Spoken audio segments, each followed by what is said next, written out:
Saudara-saudara, kita berjumpa lagi. Dan hari ini kita membahas satu tema tentang penerimaan. Acceptance. Saudara, kita hidup di tengah-tengah lingkungan yang memiliki banyak ukuran.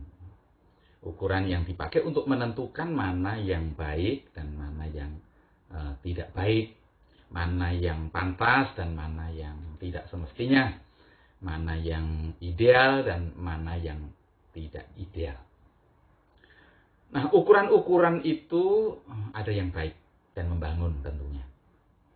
Namun, ada juga ukuran-ukuran itu yang justru bisa membawa kita pada satu situasi yang buruk. Ukuran-ukuran itu, baik yang baik maupun yang bisa berdampak buruk, terkadang saudara-saudara itu sudah menjadi satu dogma ya, yang baku, yang tidak mungkin berubah. Semasa kecil ada satu stigma yang seringkali dipakai atau dikenakan untuk mengukur apakah seorang anak itu anak yang baik atau tidak baik. Anak baik itu biasanya kriterianya adalah pendiam, penurut, kalau diberitahu tidak berbantah.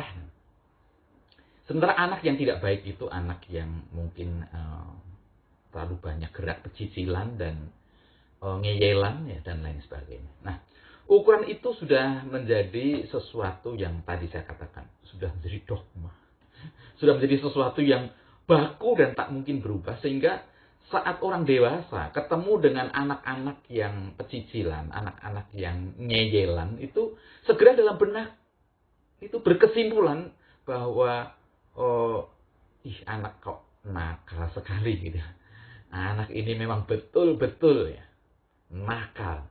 Nah, baru lama-lama ketika anak itu tumbuh besar, lalu dia menjadi dewasa, lalu anak itu menjelma menjadi manusia yang punya kelebihan rupanya. Lalu dengan setengah tidak percaya, orang berucap, kok bisa ya? Padahal kecilnya itu pecicilan loh. Kecilnya itu nyeyelan loh. Nakal sekali. Tidak nyangka dia bisa berubah. Nah, jadi orang-orang itu tetap pada satu kesimpulan bahwa anak baik itu pendiam, penurut, dan anak nakal itu tadi pecicilan, nyilan, dan sebagainya.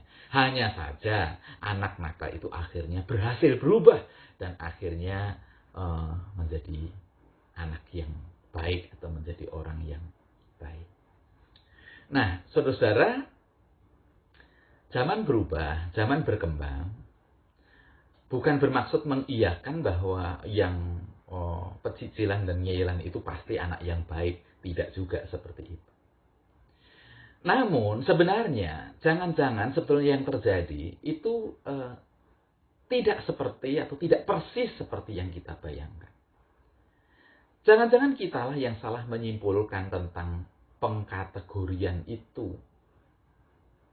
Dalam banyak hal, saudara, bahwa anak-anak yang semasa kecil itu nakal ya, dalam tanda kutip, sebenarnya justru itu bisa jadi anak yang lincah, ya, anak yang cekatan, anak yang pandai bergaul, anak yang kreatif, anak yang sedang mengeksplorasi dirinya ya ketika dia berjumpa dengan lingkungannya. Dan semua itu seolah-olah tidak terlihat. Karena apa? Karena kesimpulan yang terlalu kuat yang kita buat ya, tentang konsep baik dan nakal selama ini. Namun sebenarnya sungguh sayang bahwa anak-anak yang memiliki keistimewaan seperti itu justru mendapat stigma yang negatif dari kecil. Ya. Mengalami penolakan-penolakan. Padahal sebenarnya bukan karena dia anak nakal, ya, tapi anak yang memiliki kelebihan yang berbeda. Dan ketika kita mampu untuk memahami itu akan menolong saudara, anak itu hingga menemukan dirinya ya, dan bisa tampil menjadi manusia yang luar biasa. Ada seorang namanya Toto Chan, seorang siswi sekolah negeri yang dikeluarkan dari sekolahnya karena dipandang sebagai anak yang nakal ya, sebagai anak yang punya kelainan yang tidak seperti anak pada umumnya. Lalu ibunya akhirnya berupaya bagaimana anak ini tetap bisa sekolah dan mencari satu sekolah ya, yang ternyata bisa memberikan ruang kepada anak itu untuk mengekspresikan ya, kebebasan atau kekhasan dirinya yang menghantar akhirnya Toto Chan ini menjadi seorang yang berhasil. Jadi apa yang dianggap oleh pada umumnya orang itu sebagai kelemahan, jangan-jangan sebenarnya itu adalah keistimewaan, kelebihan. Hanya mungkin belum tahu bagaimana menggali caranya. Itu sebabnya maka penerimaan itu sebenarnya adalah hal yang mutlak agar seseorang itu bisa memberdayakan potensinya sesuai dengan apa yang dimilikinya. Atau tepatnya sesuai dengan apa yang Tuhan karuniakan kepada dirinya. Saudara-saudara, di mata orang Yahudi termasuk juga di mata para murid, Sakeus itu manusia sampah, saudara-saudara. Malah lebih mending sampah. Masih ada gunanya. Maka Sakeus itu dihindari. Seorang pemungut cukai bukan Sakeus ya. Dia ditolak, kehadirannya tidak bisa diterima. Di persona non grata. Tapi pertanyaannya, benarkah dia tidak berguna? Kalau dengan memakai ukuran pada umumnya, jawabannya adalah ya. Tetapi ternyata Yesus punya cara pandang yang berbeda. Seburuk-buruknya Sakeus, dia punya harapan. Dia juga berproses. Berproses ke arah yang lebih baik dalam arti dia bisa menemukan apa sebenarnya yang dia cari. Apa sebenarnya yang berguna yang bisa dia berikan. Dan betul ketika Yesus menerima Sakeus dengan mengatakan, "Hai Sakeus, turunlah, karena aku harus singgah di rumahmu." Dan dari penerimaan itu, saudara-saudara, terjadi sebuah perubahan yang dahsyat yang tidak terpikirkan sebelumnya oleh kebanyakan orang. Tuhan, setengah dari hartaku akan kubagikan, atau kuberikan kepada orang miskin. Dan jika ada yang kuperas akan kukembalikan 4 kali lipat. Nah, bukankah penerimaan itu sebenarnya adalah pintu gerbang bagi sebuah perubahan? Penerimaan itu akan menghantar orang pada perubahan-perubahan yang dahsyat. Beberapa hari lalu ya, banyak anak-anak muda Kristen yang ramai membicarakan kepergian Raditya Oloan ya, menghadap Tuhan ya. Pasca sembuh dari COVID, tapi ternyata setelah itu justru dia meninggal, saudara-saudara. Dia mantan DJ, kehidupannya rusak ya, karena narkoba, karena pergaulan bebas.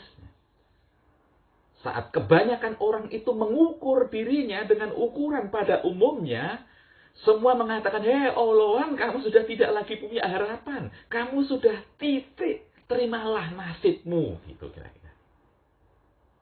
Itu kisah yang dia cerita. Dia berubah, saudara, setelah ada orang yang mengatakan, "Kamu belum titik, Oloan. Kamu ini masih koma ya, koma tanda baca ya. Masuk ya, masih akan berlanjut, masih ada pengharapan yang ada di depanmu." Dan dari situ titik tolak, dia berubah, kehidupannya berbalik. Dia ternyata belum titik karena Tuhan masih mau memakainya sebagai alat kasihnya.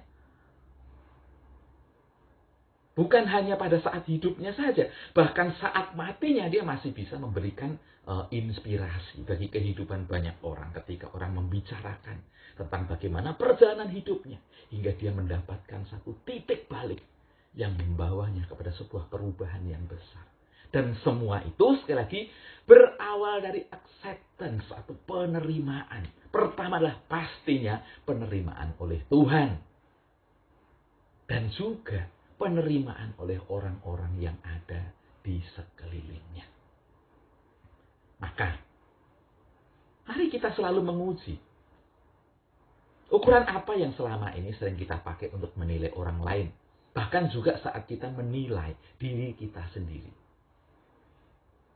Seburuk-buruknya kita saat ini, kita belum titik. Masih ada koma. Yang akan membawa kita dan menghantar kita kepada satu kehidupan yang bermakna. Dan itu berawal dari kesediaan untuk menerima. Saudara-saudara, sampai di sini kita bertemu.